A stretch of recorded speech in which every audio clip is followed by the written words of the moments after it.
Dalawang amplifier, tapos isang speaker output lang yung ginamit. Yan yung strap.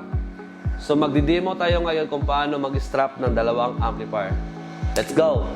So ngayon guys, tuturuan ko kayo kung paano mag-strap ng dalawang amplifier. Strap, ano ba yung strap? Yung strap po is, pinag-isa nyo po yung power output ng dalawang amplifier. Pero take note lang po, hindi lahat ng amplifiers pwedeng ma-strap. So meron tayong monoblock amplifier dito na bagong-bago ng Impacto.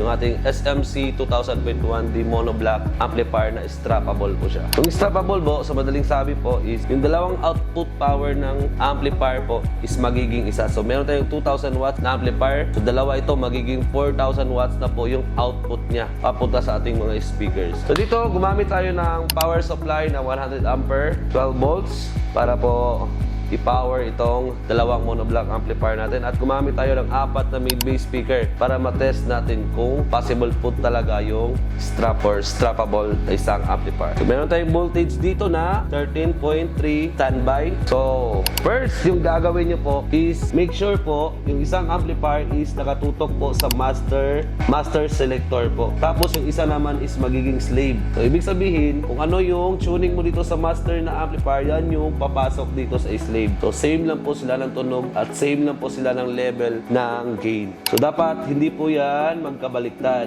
And then, yung connection nyo po, yung negative sa master amplifier, ito yung negative, mag-link po kayo or mag-connect kayo sa negative naman sa slave na amplifier. So yan, yung negative pumunta rin sa negative sa kabilang amplifier. So dito naman sa speaker, nag-parallel po ako dito sa ating 4 na 8 ohms mid-bass speaker. 1,000 watts po ito every speaker. So meron tayong 4,000 watts na speaker. Saktong-sakto dito sa ating 4,000 watts na monoblock na dalawa. So ito, parallel. So 2 ohms load po ito. Sakto po ito dito sa dalawang amplifier. So yung dalawang 1 ohm stable po, pag pinag-strap mo po yan, magiging 2 ohms final po yung dalawang amplifier po. So dito, yung positive dito sa speaker, ilagay nyo po dito sa master na amplifier, yung positive. Make sure po wag nyo pong baliktarin ito guys, dahil masisira yung amplifier nyo.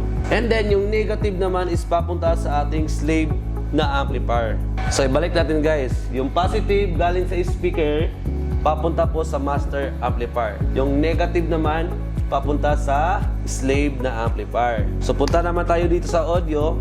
So, yung audio nyo po, ito, gumamit ako dito ng Android phone. Gumamit ako ng 3.5 jack at saka RCA. So, dito tayo sa input po, left and right input ng master amplifier. Dito naman, makikita nyo po, may output po yan. RCA output po. Yan, nakikita nyo. So, output po ng master amplifier, papunta po sa slave na amplifier. So, make sure talaga na naka-slave yung mode dito. May mode po siya dyan. So, yan po yung connection po sa pag-strap ng dalawang amplifier. So, i-test naman natin siya kung possible ba talaga siya na gumagana po. So, ayan po. Balikan natin. Meron tayong power supply. Naka-on na po yan. 13.3 volts. Standby. Boss, naka-volume na tayo sa ating Android phone. Try natin i-play yung music. Let's go.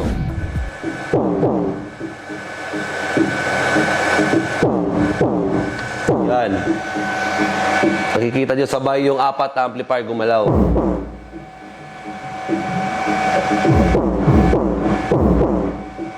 No, grabe, napakalakas.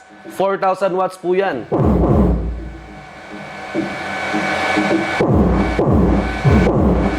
So, yung dalawang amplifier, naging isa para sa 4 na speaker. Yun, no? Grabe, napaganda gamitin itong technique.